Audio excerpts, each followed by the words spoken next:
Começou. Então, última aula antes de começar as sessões de exercício, último assunto. Tá? Todo mundo recebeu os exercíciozinhos, viu lá o que tem que fazer. Eu acho que está bem claro o que deve ser feito. Todo mundo leu as 50 mil vezes que eu pedi. Lê as instruções. Então, hoje o que a gente vai fazer está na seção 1.8, 1.8.0. Tá, não.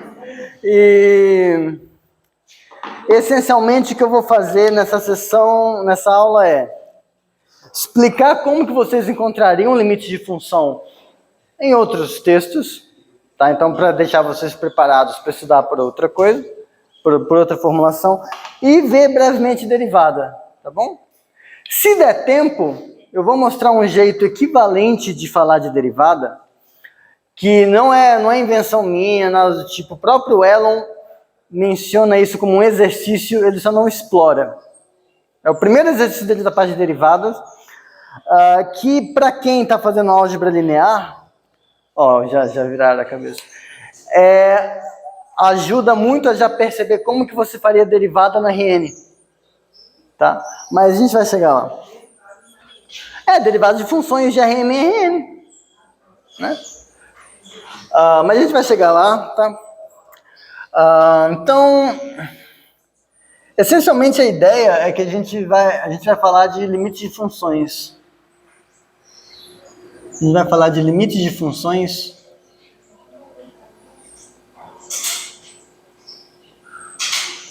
do modo clássico. Só que no modo clássico, mesmo quando você pega, sei lá, o Guidorizi de cálculo para estudar, ele tem uma hipótese que até agora a gente não mencionou em nenhum momento falando de limite, que é a ideia de ponto de acumulação. Então, só para entender, eu não sei se eu pus gravar esse desgraça. A ideia é que para uma função, essa primeira ideia que a gente teria para tentar definir o que é limite, para uma funçãozinha x aqui e um pzinho que pertence a R, o limite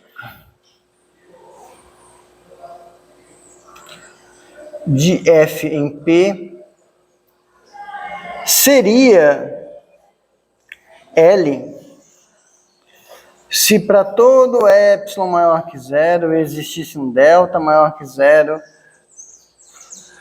tal que f de x menos L fosse menor que epsilon, para todo x pertencente a x, tal que isso aqui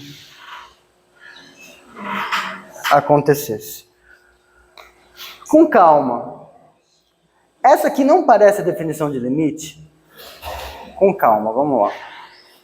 Eu tenho uma funçãozinha, tem um pontinho P na reta, e eu quero dizer que o limite da função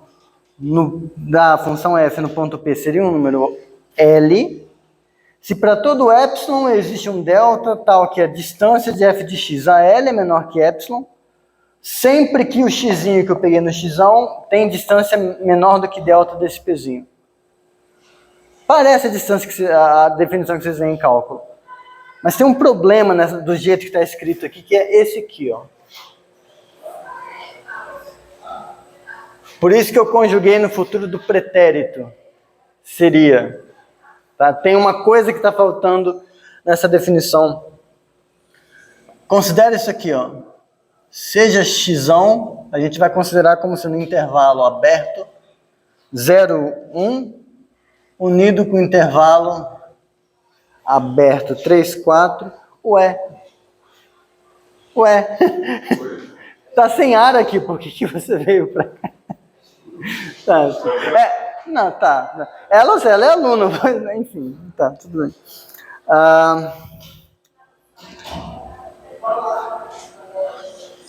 Agora a gente vai pegar essa função aqui.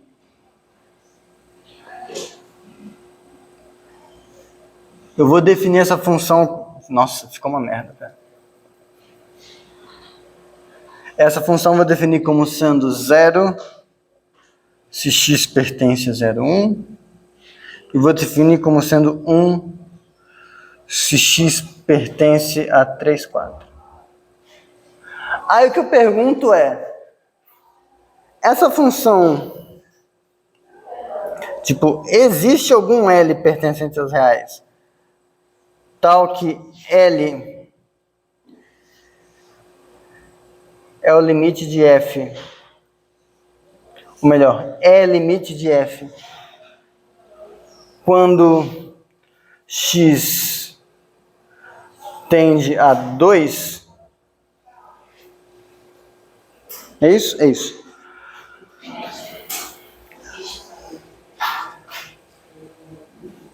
Quando x tende a 2... Primeiro, vamos desenhar o gráfico dessa funçãozinha? Para entender como ela é.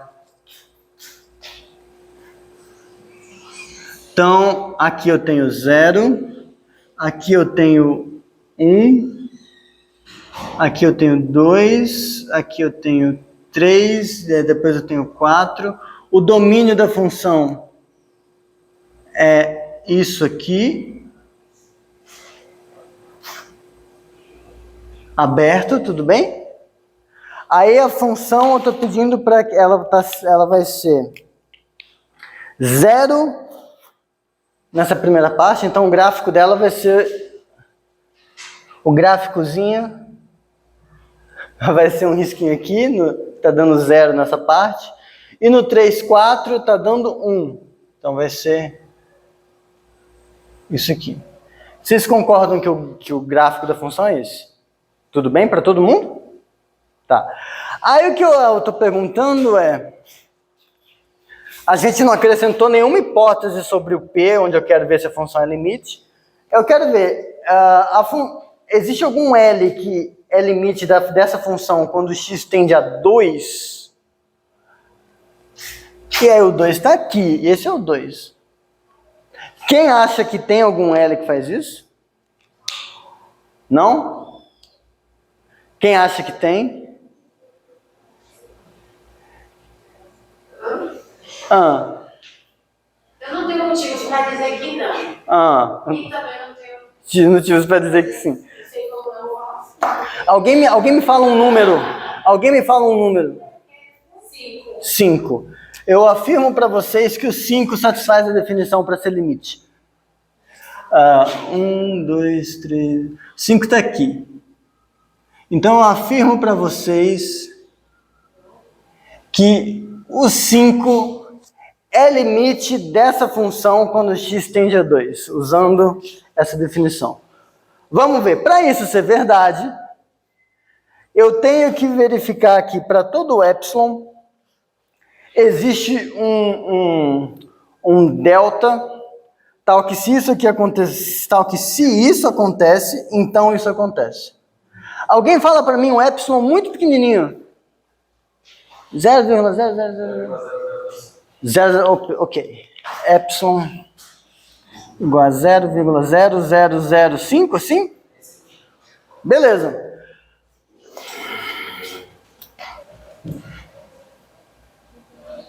Eu vou ser econômico. Meio. Delta igual a meio funciona. Por quê? Vamos lá. Por que eu digo que esse delta igual a meio funciona? Para não funcionar, de novo aquela sacadinha da vacuidade, para não funcionar, o que vocês teriam que encontrar? Teriam que encontrar um ponto no xão, nosso xão é esse cara aqui, teria que encontrar um ponto no xão tal que a distância dele até o 2 é menor do que meio. E aí esse ponto, quando eu calculo a distância da imagem até o 5, teria que ser maior que esse epsilon, para o limite não ser. Eu estou querendo negar. Então, para que 5 não seja limite, deveria existir xzinho pertencente ao nosso xão é intervalo aberto 0,1, unido 3,4, tal que a distância do x até o 2 é menor do que o meio, mas quando você calcula a f de x menos 5, a distância disso aqui em módulo, isso tinha que ser maior ou igual que o epsilon que o Davi sugeriu. Só que qual que é o problema? Olha os pontos que estão no x. Os pontos que estão no x, ou eles estão aqui, ou eles estão aqui. Tem algum ponto no x que a distância até o 2 é menor que meio?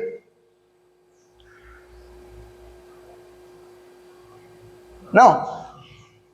Aqui os pontos vão chegando no máximo, não chega no 1, mas chega muito perto. E a distância até o 2 vai ser maior que 1. Aqui desse lado, os pontos mais perto que eles chegam é pelo 3, e a distância do 3 até o 2 é maior que 1. E é maior que meio. Então, não existe essa testemunha que faz isso. Então, satisfez essa primeira tentativa de definição. Ou seja, uma definição merda. Porque não era para essa porcaria dizer que tem um limite. Mas, como a gente não colocou nenhuma restrição aqui, esse tipo de coisa aconteceu. Por que eu falei isso? Porque, em geral, quando a gente vai definir limite de função sem usar redes, sem usar nada nos livros usuais, pede-se uma condição estranha lá, que é P tem que ser, abre aspas, ponto de acumulação do domínio. O que é ponto de acumulação? Não sei o que, não sei o que, não sei o que, não sei o que. É justamente uma condição que você pede para que isso aqui não aconteça. O que permitiu esse problema acontecer? E antes que alguém não esteja enxergando o problema, eu coloquei aqui os 5. Se eu tivesse colocado 50 mil, o mesmo argumento ia funcionar. Se tivesse colocado 0, em outras palavras, a gente não teria a unicidade do limite. Qualquer número poderia servir. Nessa situação. Mas tem outras situações onde serve. Tudo bem, mas se a sua definição abre margem para uma situação merda, é porque a sua definição é merda. Tá? Então, o problema aqui foi justamente o problema. Só para deixar bem evidente, a gente conseguiu encontrar um delta maior que 0, tal que nenhum x pertencente a x satisfaz x menos p menor que delta. Em outras palavras, eu consegui deixar o pontinho p longe do conjunto. A terminologia que a gente vai usar é isolado. Ele estava isolado, ele estava longinho, estava lá distante, triste, sozinho. Agora, quer ver, para vocês verem como que isso não ia dar problema? Se eu aumentasse o meu intervalo, o meu x, se ele fosse chegando cada vez mais para cá, e a função fizesse isso, aí o gráfico fosse assim, por exemplo, o domínio fosse de 0 até 2. Aí eu já não ia conseguir fazer esse argumento. Porque para qualquer delta que eu colocasse, eu ia ter um pontinho aqui, e aí eu ia ver que o 5 não ia poder ser limite, porque eu ia conseguir pontos que a imagem está muito longe do 5.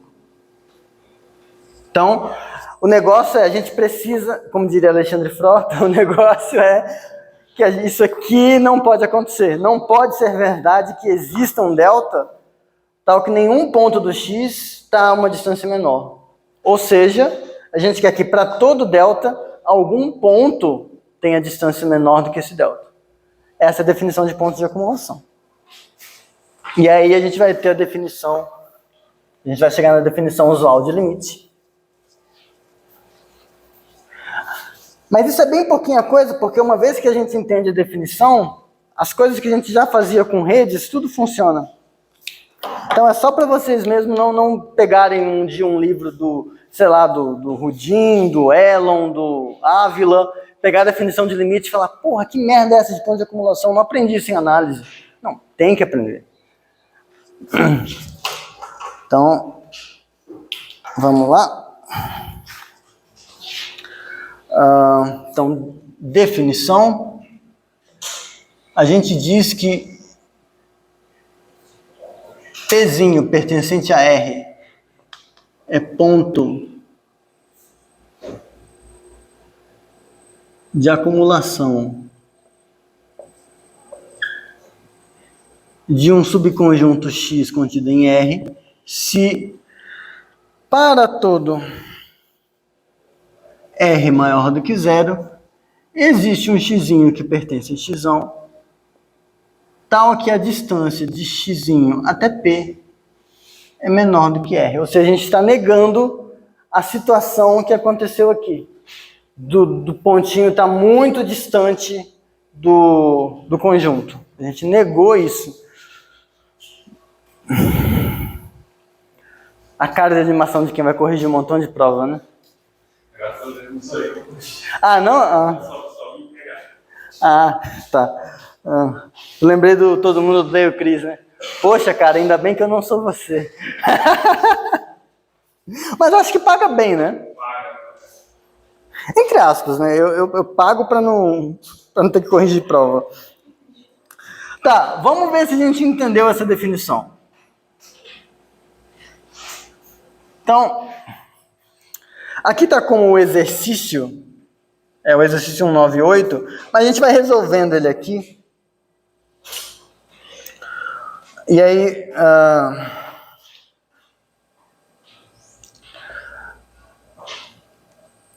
a seguir,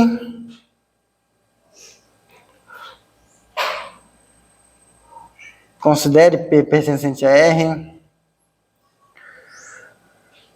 e decida.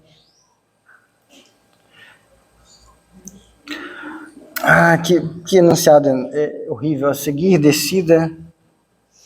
Legal digitar, mas escrever na mão é uma merda. Decida se os pontos P pertencente a R dados são pontos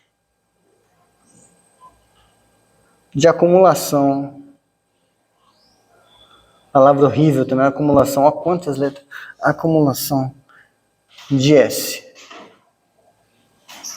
Aí, vamos lá. Na letra A, o meu P é 1 e o S é 0,2. Na letra B, meu P é 0 e o S é igual ao intervalo aberto em 0, fechado em 1. Na letra C, o meu pontinho P é 200 e o meu subconjunto S é Z. Na letra D, meu subconjunto, meu ponto P é raiz de 2 e meu subconjunto S é o conjunto que só tem como elemento raiz de 2. Letra E, não, estou na Bahia. Letra E, o P é raiz de um número horrível, 1, 2, 0, 3, 9. Não importa, não vou colocar isso aqui tudo. Menos 1. E o S é Q. Na letra F, o meu ponto P é 0. E o meu subconjunto S é 1 sobre 2AN com N pertencente aos naturais.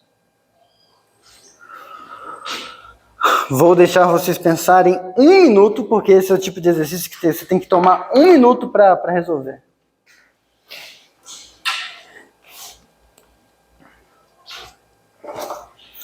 E quem tá no YouTube, sei lá, avança essa porra aí. Não vou pausar não, dane-se. Deixa eu apagar aqui.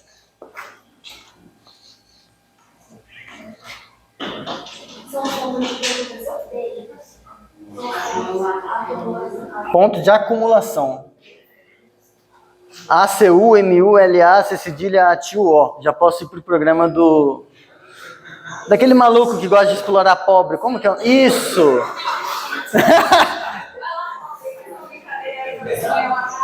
É... Será que você consegue enfiar essa melancia naquela caixa?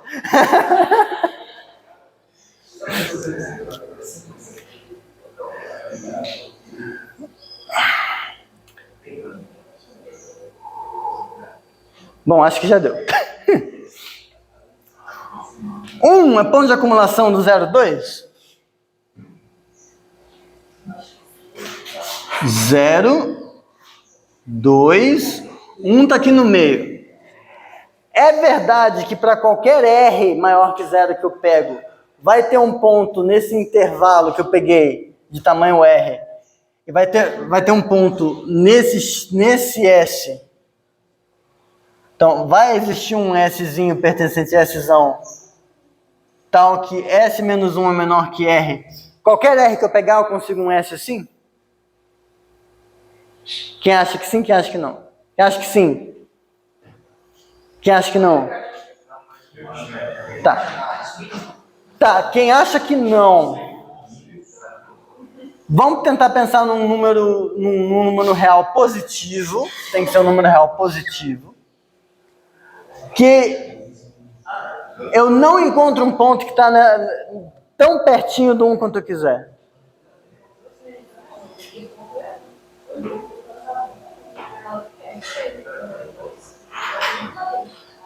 Você concorda que se você pegar um R muito grande, tipo R igual a 1000, claramente eu consigo pegar esse ponto aqui.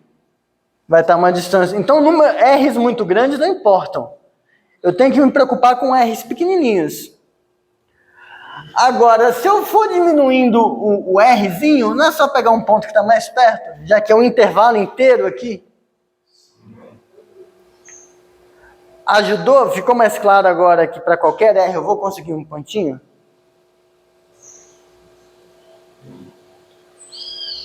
Fala um R, Esther.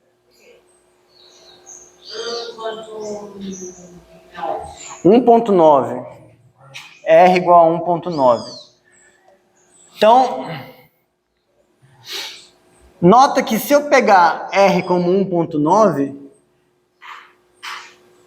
é isso aqui tudo, todos os caras que estão nesse tanto aqui vão estar à distância, e aqui, sei lá, aqui é o 2,9. Todo mundo que está nesse pedaço aqui está à distância menor do que 1,9 do 1. Você concorda? Tá. Módulo, isso. Né? Então, você pegou um número muito grande. Agora, se eu pegar 0,9, eu vou estar pegando aqui. Mas eu ainda consigo pontinhos próximos. Se você pegar 0,0000001, quem eu pego é o 1,0000001, que ele vai estar um pouquinho mais perto. E ainda vai estar aqui. Ficou mais claro que, nesse caso, esse ponto é ponto de acumulação desse cara. Melhorou? Para todo mundo? Alguém não entendeu? Tá. Agora, intervalo aberto. Então, agora sim.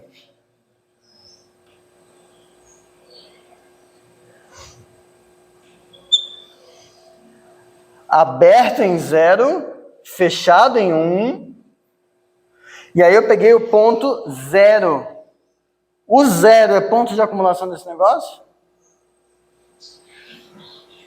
Não? Vamos ver. 0 está aqui. Pego um R bem pequenininho. Não está interceptando aqui, mas aqui não está? Diminui um pouco. Tudo bem. Diminui um pouco, dou um zoom e volto ao desenho anterior. Então, esse cara também é ponto de acumulação. A ideia de ponto de acumulação é, o ponto está ele está muito perto do conjunto, tão perto quanto eu quiser. Eu sempre consigo alguém do conjunto que está perto dele. Também. Desse aqui? Sim, porque o mesmo desenho que eu fiz aqui, eu faço o seguinte. Mas se eu pegar... O intervalo tem que ser aberto. O R tem que ser... Mas é que tá fechado no número. Mas o que tem? Se eu pegar um raio muito perto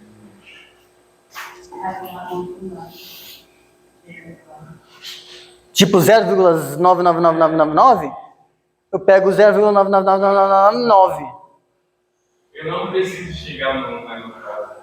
Não, mas porque o R é maior que 0. O único jeito de você chegar no 1 é se você colocasse o raio igual a 0. Isso é verdade. Mas é maior que 0. Então, ó, aqui, imagina que eu estou na escala subatômica. Aqui, isso aqui, sei lá, eu estou olhando muito de perto. Eu falei, não, eu peguei 0,9 com 1 bilhão de noves. Bateu aqui. Se eu pegar 1 trilhão de noves, eu vou conseguir esse pontinho aqui perto. Ah, não, mas eu quero fazer um outro. Fazer assim. Eu dou um zoom, e aí quando eu der o zoom, no fundo, esse desenho vira o desenho anterior. Dá pra gente, a professora falou que eu lembrei do exercício 3 da primeira prova. O nome disso é trauma. E os intervalos fechados têm a mesma quantidade do intervalo também. Então, agora que o senhor mostrou mais ou menos isso para a gente abrindo muito, vendo muito de perto, realmente a gente pode chegar e dar Sim. Sim. Mas concorda que aqui não fez diferença, né? O 1 também é. Agora aqui, esse aqui vai deixar vocês confusos. P igual a 200 e S igual a Z. Deixa eu desenhar aqui.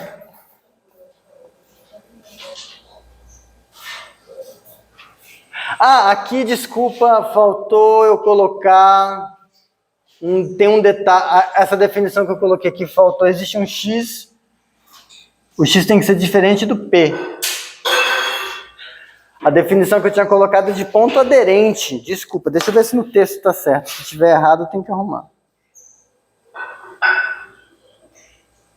Ah não, tá certo, só que no texto eu escrevi assim, 0 menor que isso, e aí ponto X tem que ser distinto do P, tá? E é o que vai dar problema aqui, ó. Nessa letra C, eu tenho os inteiros, eu peguei o P igual a 200. Vou dizer que esse aqui é o P igual a 200. Aí eu pergunto, este ponto é ponto de acumulação dos inteiros? Ele está arbitrariamente próximo dos inteiros? Os inteiros são longinho um do outro, né? É a mesma situação que aconteceu aqui, ó. Se você pegar essa distânciazinha, você pega R igual a meio,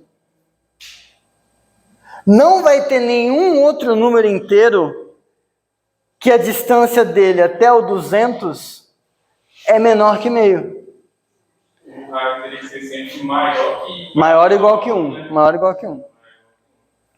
Se fosse 1, eu conseguiria pegar esses dois pontos. Mas como é para todo real maior que 0, a gente percebe que esse cara não é ponto de acumulação. Então, estão entendendo a ideia? Ponto de acumulação é...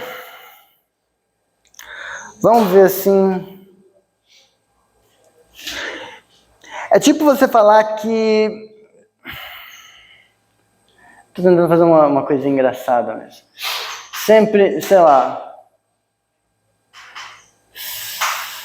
Não, vai ficar muito pesado essa piada. Deixa eu... Não. Não, a gente já está com histórico bom.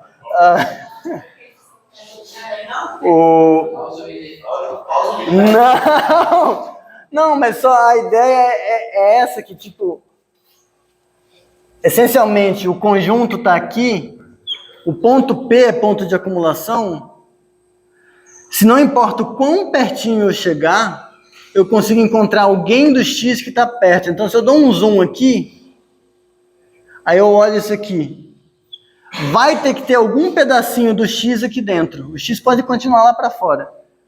Ah, mas aí, beleza, eu vou dar um outro zoom. Aí eu dou um outro zoom. Aí, o pezinho está aqui. Nesse zoom, eu ainda consegui encontrar alguém do X lá dentro. Se tem algum zoom bom o suficiente, tal que não tem ninguém do X lá dentro, é porque o ponto não é de acumulação. Então esse aqui não é. Eu acho que aqui vocês vão concordar pelo mesmo motivo que esse aqui também não é, porque é um conjunto que só tem um ponto. Aí qualquer raio que eu pegar não vai ter nenhum ponto lá que não é ele, porque só tem um ponto. Tá? Esse aqui também não é. Esse aqui eu coloquei só para brincar com o sentimento de vocês. Tipo, P igual a raiz de sei lá que número é esse, menos 1. E Q igual aos números racionais.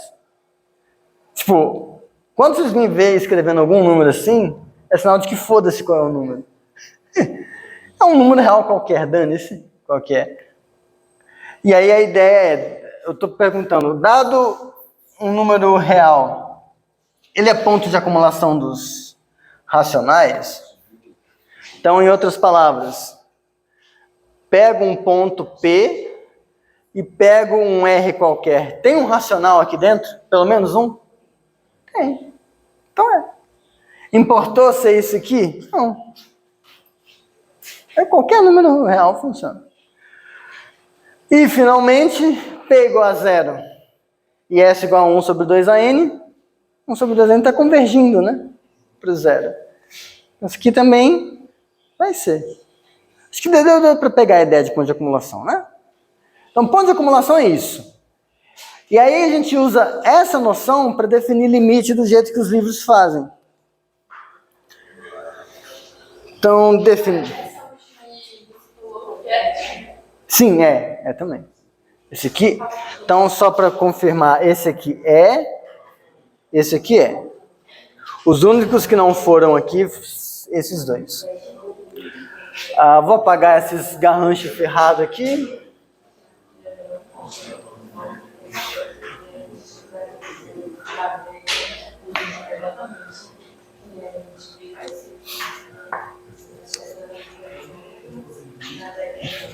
Belezinha. E agora a definição é essa aqui.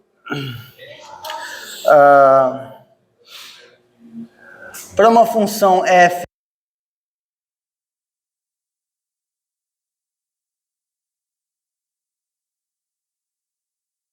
de x,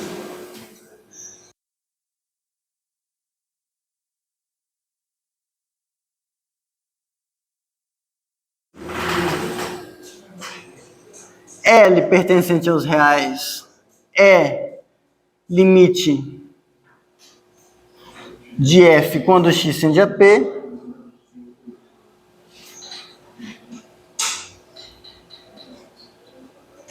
se para todo epsilon maior que 0 existe delta maior que 0, tal que se x pertencer a x e 0 for menor que a distância disso aqui acontecendo, então isso aqui acontece. Que é a definição que vocês já conhecem. A diferença é que agora a gente está acrescentando essa exigência de que é ponto de acumulação. Exercício, mas é bem simples.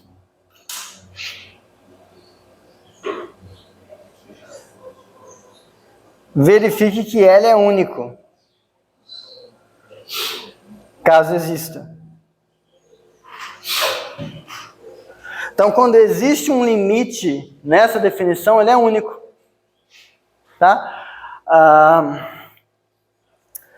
Agora, se você pega a definição que a gente deu de rede, que eu tinha explicado como que você fazia para ver limite de função como limite de rede, só que lá eu tinha feito para a função de R em R. Se você faz aqui dessa forma, você chega à conclusão de que isso também é um limite de rede. Então, todos os resultados que a gente tem de soma de limite, limite da soma de produto, todas aquelas coisinhas, valem para esses limites, a gente não precisa provar de novo. Tá? No texto está explicado mais ou menos como você justifica isso usando redes, mas essencialmente, como a gente já trabalhou com essas coisas, não tem por que gastar tempo da aula de novo com isso. É o limite que vocês já conhecem, com as propriedades que vocês já conhecem. Tranquilo. Agora, uma coisa curiosa é essa aqui. Só para fazer uma gracinha,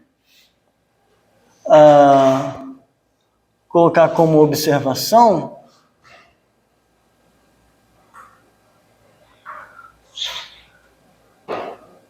note que P pertencente a R. Eu fiz o caminho inverso hoje. É ponto de acumulação. A, C, U. Ponto de acumulação de X, C e somente C.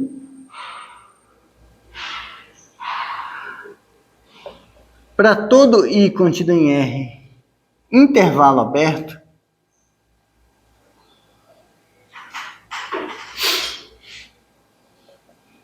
tal que P pertence a I, existe um xzinho que pertence a xão, esse xzinho não é o P, e esse xzinho pertence a I. Eu fiz o caminho contrário, defini um negócio usando R, um R maior que zero, e agora estou mostrando para vocês que é equivalente usar intervalo aberto. Que é a mesma, é essencialmente o desenho que a gente estava fazendo. A gente não estava usando um número certinho, a gente estava checando que era ponto de acumulação, não usando intervalo. No fundo, a gente estava usando essa definição aqui.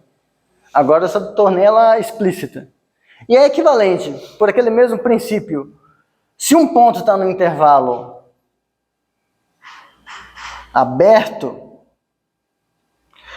mas ele está meio descentralizado, eu consigo encontrar um intervalinho aberto aqui que é da forma XR, X mais R. E aí eu consigo ajustar as definições. Só que aí a graça disso é a seguinte. Eu agora estou definindo ponto de acumulação usando intervalo aberto. Spoiler. Se você trocar intervalo aberto por aberto, também funciona. Aberto no sentido da aula passada. Mas usando intervalo aberto, tem um outro lugar que a gente pode falar de intervalo aberto. Reta estendida. Então eu posso falar de pontos de acumulação na reta estendida. E aí a gente tem os pontos no infinito vão ser pontos de acumulação. De quem? Dos conjuntos ilimitados. Então, isso motiva a definição a seguir. Então, definição. Um P pertencente à reta estendida é ponto de acumulação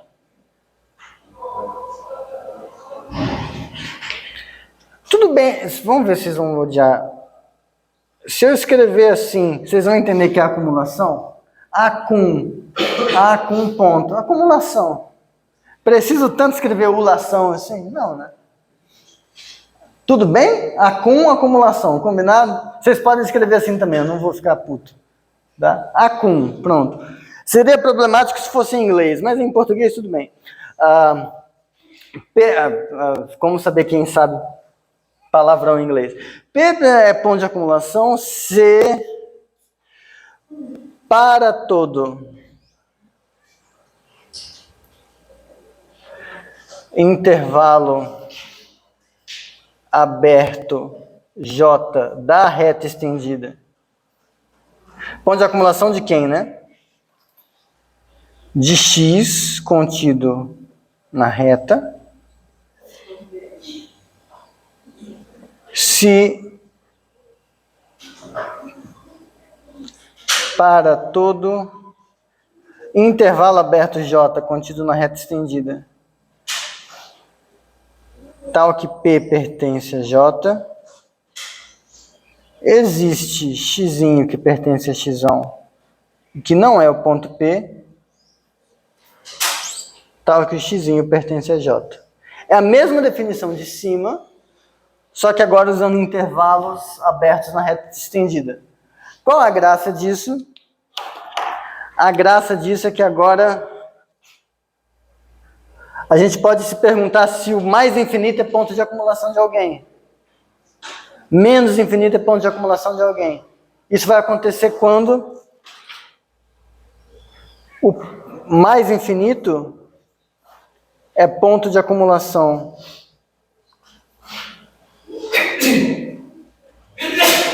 de x, C e somente C,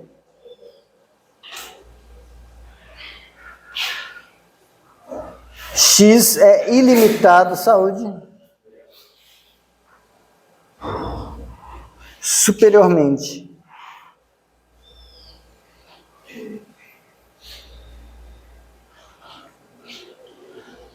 Que é aquela ideia, né? O que é um conjunto limitado superiormente? Ele está ficando cada vez maior.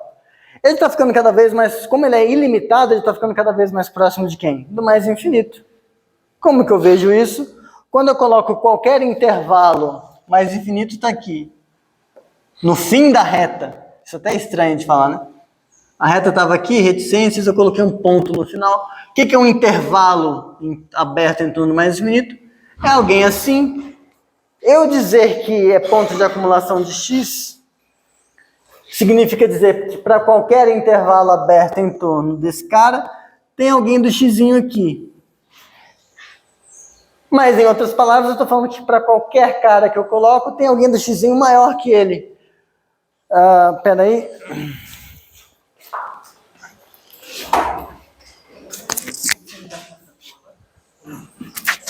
Tá. Só um momento, pessoal.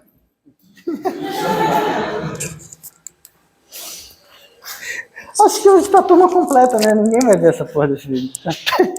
Ah, não, a não ser que vocês estudem depois.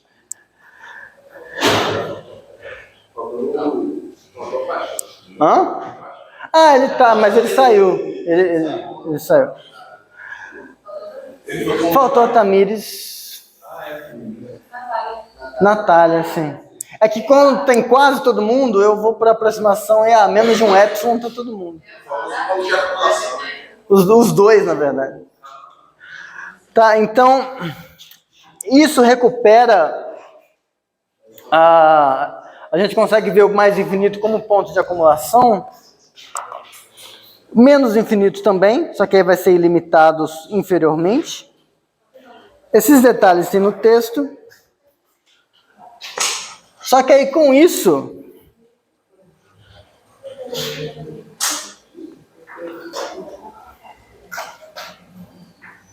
Com isso,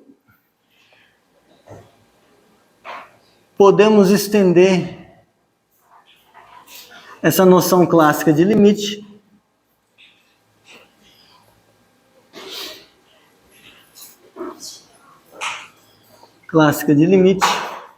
para limites com x tendendo a infinito.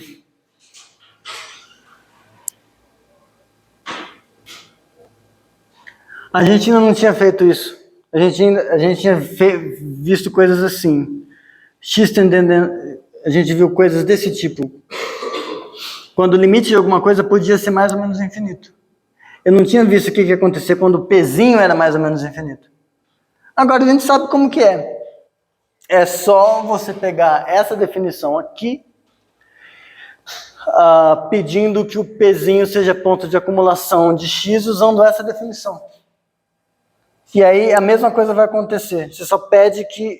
Você só vai trocar epsilon e delta por intervalos. E aí, essencialmente, você faz o que a gente já fez ao longo do curso. Aí eu só vou descrever aqui a definição.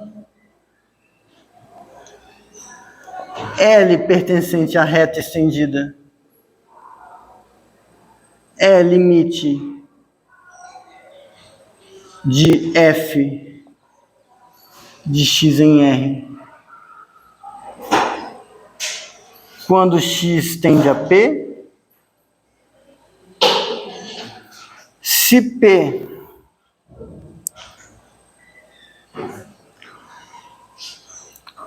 para P pertencente a isso aqui, ponto de acumulação de x, se para todo I contido em E, todo I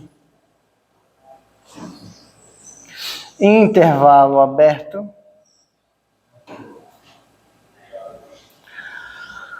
tal que L pertence a I, existe J contido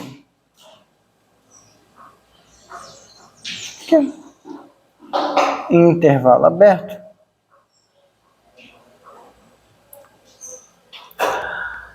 tal que o P pertence a J e para todo X que pertence a X inter J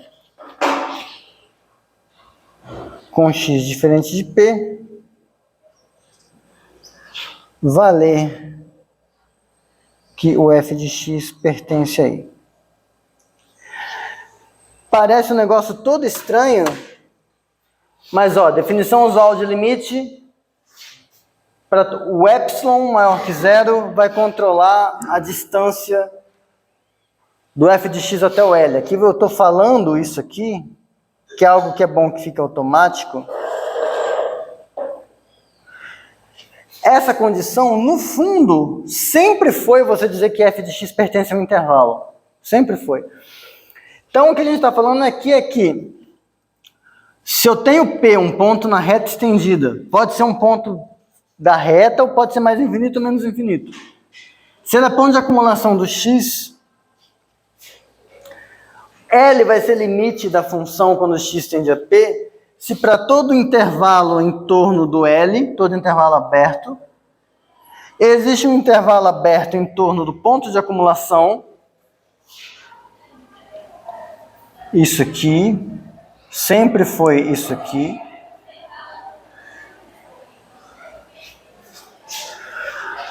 tal que se eu pego um pontinho no xão e nesse intervalo, um ponto no xão e no intervalo, tal que esse ponto não é P, zero menor que essa distância, acontece f de x pertence ao intervalo. Então, é a mesma definição, só que agora uma definição só está dando conta de limite infinito, limite...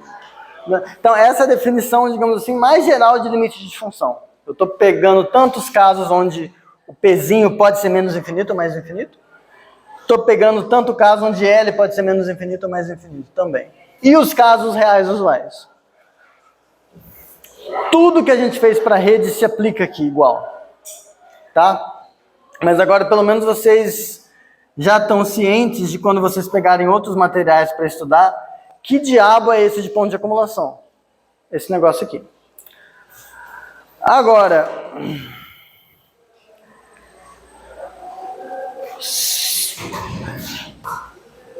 a noção de limite lateral, limite pela direita, limite pela esquerda, está no texto muito arrumadinho, então vou deixar vocês lerem, tá? Eu vou muito brevemente falar sobre mudança de variáveis, muito brevemente mesmo, e aí vou definir derivadas. Porque sabendo o que é derivada, sabendo uma ou outra propriedadezinha, a gente já pode fazer uma caralhada de exercício, tá? Que é o que tem. E de novo, é análise, não é cálculo. Eu não vou ficar passando derivada para vocês fazerem. Pega esse polinômio e derive. Porra, não. Se você quiser fazer isso, volta para cálculo. Não, mas... não, fica fazendo cálculo 10 vezes, pronto. Tipo, quando você gosta muito, quando você estiver perto de passar, não vai fazer a prova.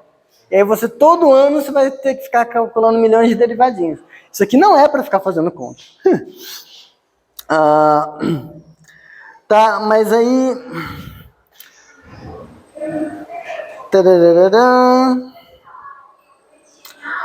só colocar aqui como observação.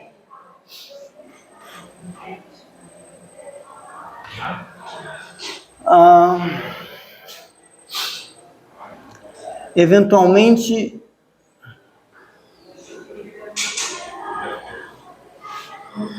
há situações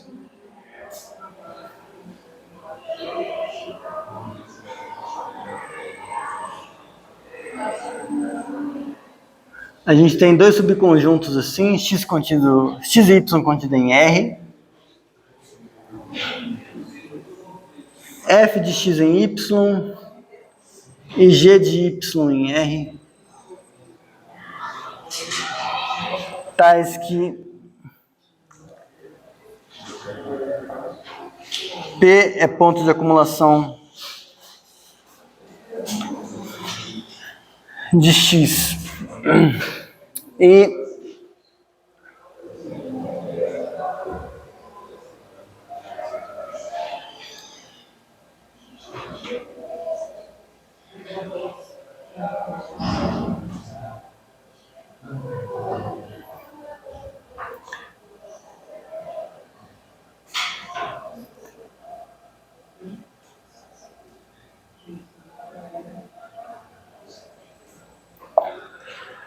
então, às vezes, tem duas funções. Às vezes está numa situação onde você tem uma função de x para y, outra função de y para r, e aí você tem um pontinho P, que é ponto de acumulação desse cara. Quando você faz a composição G bola F, o domínio da composta é x. Então, se o P é ponto de acumulação, de x, você tem o direito de se perguntar qual que é o limite dessa composta. E aí, na maioria dos casos, tudo se resume a observar o seguinte. Em geral, se limite de f de x, quando x tende a P, é igual a L, esse L pertence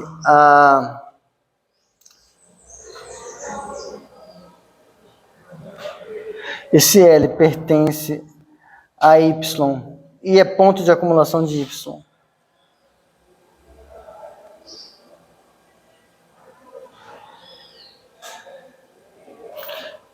E G é contínua em L, então o limite disso aqui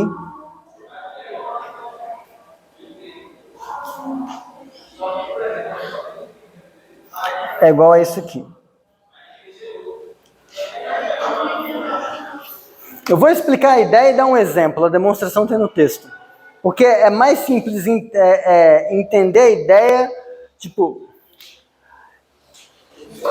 eu acho que foi o Elon que escreveu isso algumas vezes, o pessoal até acha que é meio filha da puta da parte dele. Tipo, isso é mais fácil de entender do que escrever. Porque assim... Supõe que a G é contínua num número L do seu domínio, certo? Isso significa, pelo que a gente já viu, que sempre que alguma coisa convergir para esse L, a gente viu essa coisa, que se uma função G é contínua em L, isso é a mesma coisa que você, para qualquer redezinha que você pega, para toda a rede YD, tal que o YD converge para L, se você fizer G de YD, isso converge para G de L. A gente viu isso. Continuidade é isso também. Beleza. Pega a sua função que o limite quando x tende a P é L. Isso, no fundo, está dizendo para você que tem uma redezinha que, no x, que quando eu aplico a f, o limite dela é L. Então, no fundo, eu estou falando que esses Yzinhos, esses YDzinhos, são umas coisinhas assim. E eles estão convergindo para L. Então, se eu aplicar uma G que é contínua nessa coisa, ela vai também. E aí, quase tudo funciona, as aplicações quase sempre são pensando que a função que está do lado de fora é contínua e o limite comuta, por conta de continuidade. O Elon dá ele considera uns casos onde isso dá errado, e aí não sei o que, tal. Quem quiser ver isso, lê no meu texto, tá lá, mas eu não recomendo não.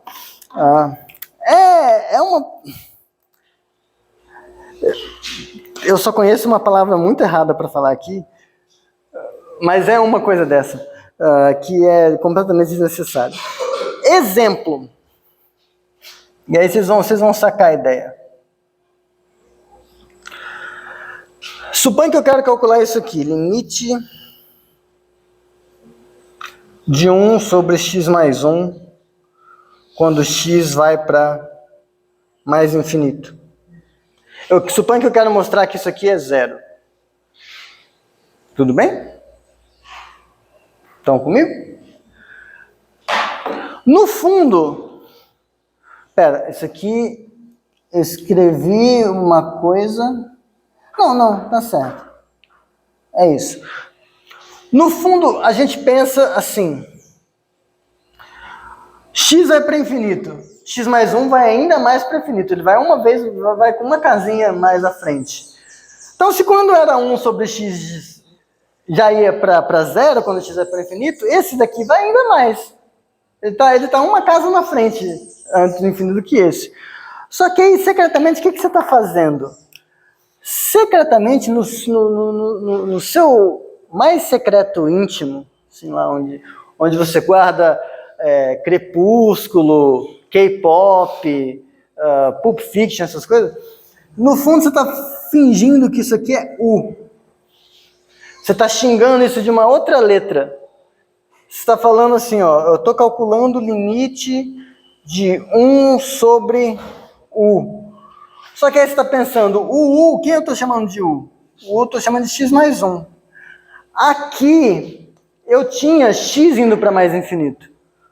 Mas se U é assim, x é assado. Aí você pensa, quando x vai para mais infinito, qual foi o raciocínio que você fez? Para onde que o U vai? O U é x mais 1, o U também vai para mais infinito. Porque se x vai para mais infinito, U, que é x mais 1, também vai para lá. Então, aqui... e aí, se você tem x indo para infinito, e o U está indo para infinito, U menos 1 vai para onde? Também vai para infinito, porque você está subtraindo 1 de uma coisa muito grande. Então, essa coisa fica assim, esse limite é esse. E aí você vai e calcula isso, que dá zero. Mas no fundo, o que você fez, e aí é o que a gente nunca percebe, é que a gente secretamente, a gente definiu uma função f de R em R, que manda x em x mais 1, e a gente definiu uma outra função g de R menos 0 em R, aqui só para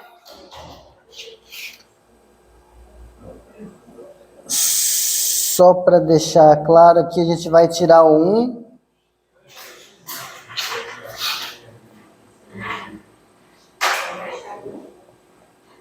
Então, a função... oi. Então, a gente está pegando a função que a gente estava considerando, essa 1 sobre x mais 1, é justamente o resultado de você pegar f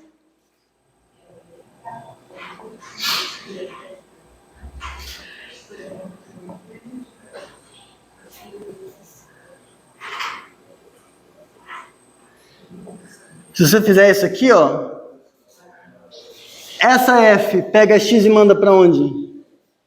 X mais 1. A g pega todo u e manda em 1 sobre u. Então aqui ela vai agora fazer isso aqui. Essa função, ela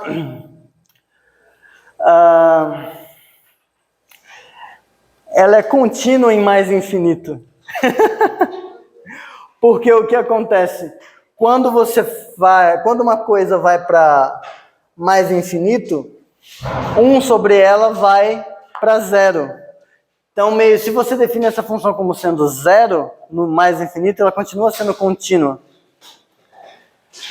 Então, se você aplica esse raciocínio, o limite que você queria do 1 sobre x mais 1 quando x vai para mais infinito, é igual é igual você está fazendo isso aqui, g bola f de x com x tendendo a mais infinito. E aí você observa, o f de x quando x tende a mais infinito, vai para mais infinito.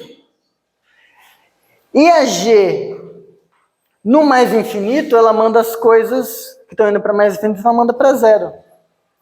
Então seria esse g de coisa. Então isso aqui dá essa g til de mais infinito, que seria 0, onde g til é a função que sai da reta estendida, que é essencialmente essa função aqui, se u pertence a R, e ela manda mais ou menos infinito, ela manda em 0. Aí você fala, professor, eu discordo de você tratar dessa função aqui como sendo desse jeito. Falo, tudo bem, vamos desenhar um gráfico. Em R, na parte positiva, o gráfico faz assim, né? Vai descendo, vai descendo, vai descendo. Eu só acrescentei o ponto mais infinito aqui e falei que o gráfico passa aqui, ó, pronto. No mais infinito deu 0. Eu só fechei o gráfico. Aqui. Vai ficando cada vez mais perto. Beleza, eu coloquei o ponto menos infinito aqui e falei que vai ser. Eu só fechei o gráfico. Pronto. E aí, bom, essencialmente, os truques que vocês já sabem de mudança de variável, então a gente consegue justificar em análise. Estão justificados no texto. A gente justifica com esse método. Tá? A gente vai usar ele uma vez ou outra. E a principal ilustração de uso que eu vou fazer disso é agora,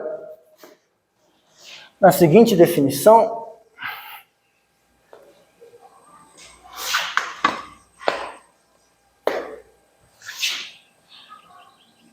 Eu gosto tanto de derivada que para mim derivada vai ser um exemplo de aplicação de mudança de variável. Derivadas.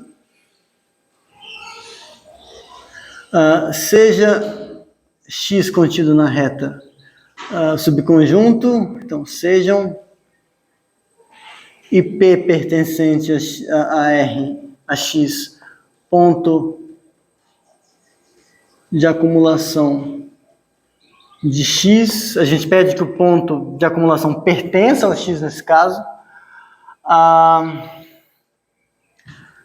derivada de f, se existir,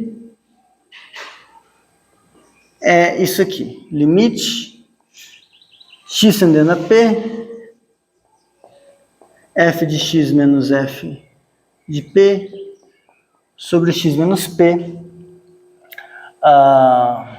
que a gente em geral escreve assim, de f, perdão, em p, se existir, é isso aqui, tá? Eu vou dizer que f é diferenciável em p,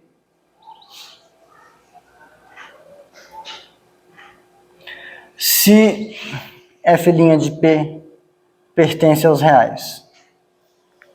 Tá? Por que isso, em geral, os textos já pedem que o limite seja um número real. eu, a princípio, permito que seja mais ou menos infinito por causa dessas situações. Quando você, no texto tem o cálculo, pega a raiz de x, aí você tenta calcular a derivada em zero. A derivada em zero vai dar mais infinito. Ah, mas então a derivada não existe, ela não está me dizendo nada. Não, ela está me dizendo alguma coisa. Ela está me dizendo que aqui a reta tangente ficou vertical. Ela está me dando alguma informação. Mas enfim. A derivada, vocês já estudaram em cálculo. Pipipi, papapó, você tem a funçãozinha aqui está o pzinho, aqui está o xzinho. Quando você olha esse quociente no fundo, você está medindo qual é a tangente do ângulo formado entre essa reta e o eixo horizontal. Você gostaria de encontrar qual é a reta tangente no ponto. Então você faz esse x se aproximar do P. Conforme você faz esse x se aproximar do P, essa reta vai ficando cada vez, ela vai mudando junto, e no limite a reta ficou tangente. Que alegria! Derivada, vocês já viram isso em cálculo, tudo bem? O que eu quero aqui fazer com vocês é justificar direitinho, e vai dar tempo,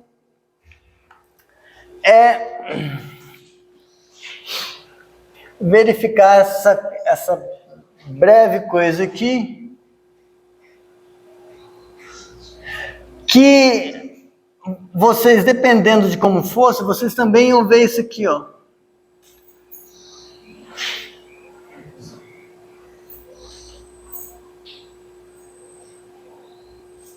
Menos... Ah, não, tá certo.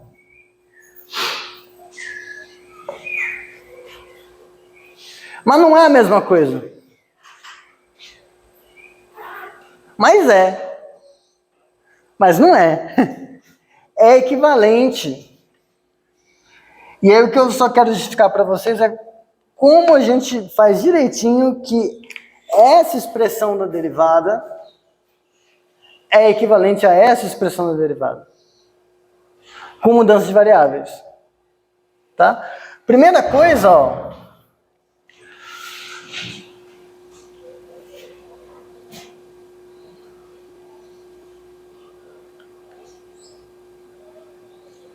Primeira coisa, aqui o domínio dessa função é diferente. Aqui eu tenho a f, uma função que sai de x em r, e aí eu estou fazendo eu estou pegando P como ponto de acumulação desse cara. Aqui eu meio que estou transladando as coisas. Eu estou mudando o domínio, e aqui quem tem que ser ponto de acumulação seria o zero. Então a primeira coisa a observar é que, vamos lá, P 0 pertence a x, melhor, P pertence a x, se esse índice 0 pertence ao conjunto dos pontos que são da forma P menos x, espera aí. Eu vou colar do Renan.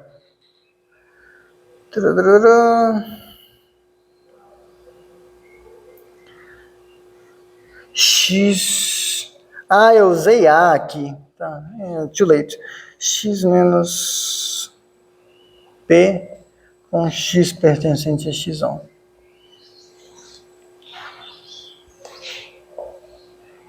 Vamos lá, se P pertence a X, vocês concordam que 0 pertence a esse conjunto? Isso devia ser automático nessa fase do curso. P é uma das coisas que mora no X. Então, P é uma das coisas que você pode percorrer aqui. É um dos valores possíveis dos x'inhos. Então, como P pertence a X1, a gente tem que P menos P, que é igual a 0, pertence a esse conjunto aqui. Porque aqui é o conjunto de todas as coisas que são na forma x menos P com xzinho e xão. Se o pzinho é uma dessas coisas, pzinho menos p está lá. Ó, trabalhar, esse tipo de coisa tem que ser automático. Agora, se o zero está aqui, se o zero pertence a esse z, é porque existe um xzinho que pertence a xão, tal que zero é igual a x menos p. Qual é a conclusão? A conclusão é que xzinho é igual a p. Mas esse xzinho pertence a onde? Pertence a xão. O que você concluiu? Que p pertence a x. Ping-pong. Agora, P é ponto de acumulação de X, C e somente C, 0 é ponto de acumulação de Z. Se P é ponto de acumulação de X, qualquer intervalinho em torno dele intercepta coisas do X. Agora, para você ver que o zero é ponto de acumulação do Z, pega um intervalinho em torno do zero. Empurra esse intervalinho, ele é da forma menos RR. Olha, empurra ele para o P. E agora vira P menos R, P mais R. Vai ter um xzinho lá dentro. Volta com esse ponto. Você encontrou alguém aqui, que é da forma x menos P, que para você pegar um intervalo P menos R, P mais R e voltar, você subtrai P de tudo. Então, o xzinho que você encontrar, você subtrai, encontrou uma testemunha aqui de que é ponto de acumulação. E de volta. Foi. E aí, agora, você só observa que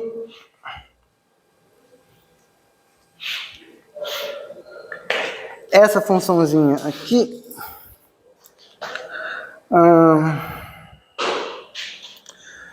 agora, se você faz definindo psi de z em r, a função que pega tzinho e manda em p mais t, perdão, a gente tem que o limite de φ, quando t tende a zero, é p, né? P mais t. A φ faz, o p está constante, t vai para zero, fica ok. A imagem de φ é x, e ao definir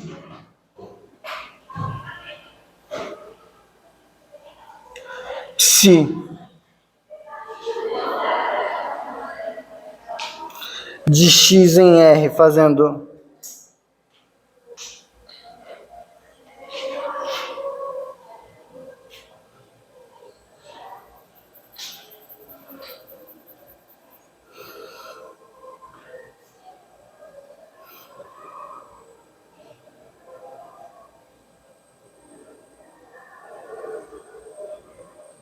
a gente define uma função auxiliar novinha, que no x diferente de ela dá esse quociente, no x igual a ele dá esse número que eu estou supondo, x diferente de p, perdão.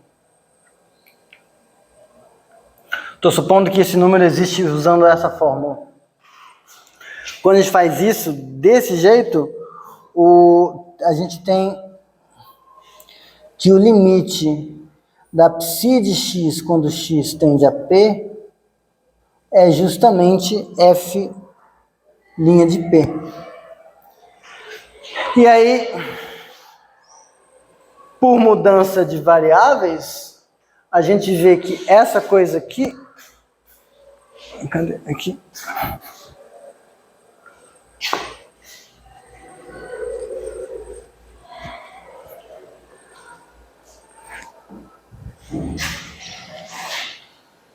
Então, quando eu faço isso, psi de φ de t, quando t tende a zero. Quando t vai para zero, φ de t vai para p. Quando alguma coisa vai para P, psi dessa coisa vai para F' de P. Então, quando T vai para 0, φ de T vai para P, psi vai para F' de P, então isso aqui é isso. Só que isso, quando você abre essa expressão para valores de T diferentes de 0, isso aqui está caindo em pontos diferentes de P. Quando cai em pontos diferentes de P, o valor tem que ser isso. Então, aqui fica a psi... Vai ser limite de T indo para 0. Eu vou ter que usar essa expressão para calcular a f do xzinho. Meu xzinho é o que está aqui dentro. Φ de T. Menos o quê? Menos f de A. Sobre o quê? Sobre o meu xzinho, que é esse aqui, esse está fazendo o meu papel do xzinho, menos A. Isso é limite de T indo para 0. Quem é φ de T? P mais T. Então, f de P mais T, menos f de A. Aqui, P mais T. Ah, que inferno. P,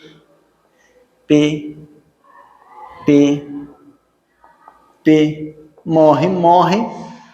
Isso aqui virou limite de f de P mais T, menos f de P sobre T, quando T vai para 0. Então, de fato, se eu tenho f' de P expressa daquela forma, eu consigo mostrar que esse limite tem que dar o mesmo valor. Essencialmente fazendo esses truques de mudança de variável. Tá? Propriedade operatória de derivada, soma da derivada, derivada da soma. Produto da derivada não é a derivada do produto não é o produto das derivadas, usa a regra de Leibniz, regra da cadeia, essas coisas todas estão provadas no texto, é coisa que vocês já viram em cálculo, mas já estão feitas lá. Não é o tipo de demonstração que eu vou cobrar na prova, é o tipo de coisa que é bom saber como fazer. Em geral, isso é demonstrado em cálculo, eu acho. Mas só caso não tenha sido, deem uma olhada, é bom ver a demonstração disso uma vez na vida. Aí, é 12:17. Eu não vou falar da derivada de Kara-Teodori, que é aquele negócio que você... Não, tá bom, mas... Não, eu não vou falar. Quem que é a derivada de Kara-Teodori? É um jeito equivalente de expressar a derivada de um jeito que parece que é pior. Ela é ruim para fazer conta, mas para provar teorema é melhor. Chuchu, beleza. Se vocês olharem a demonstração que tem da regra da cadeia aqui, da meia página, é a demonstração canônica. É o que o Elon faz, é que, sei lá, qualquer outro filho da puta faz, é meia página. Clássicozinho. Quando você usa a derivada de Kara-Teodori, sai umas 3, 4 linhas. E o legal é, a demonstração que você usa em R vale para sempre. Então, se quem quiser dar uma olhada, recomendo. Mas aí, essencialmente, é isso de parte teórica da matéria. Acaba aqui. Agora, quarta-feira e sexta, aula de exercícios. Segunda-feira não tem aula porque é dia de alguma coisa pública. Mas estarei online se quiserem tirar dúvidas de coisas. Tá? Eu posto o link lá no Classroom depois, que eu não vou viajar para lugar nenhum. Eu sou um fudido, então eu vou estar em casa. E aí, quem quiser tirar dúvida, chega lá. Bom final de semana. E é isso. Tá? Salve, João. Oi, João. João, não é João? Sim, mas ainda é João. João Marcelo, tá bom. É ele ali, ó. Ali, ó. João Marcelo. Ei, tchau.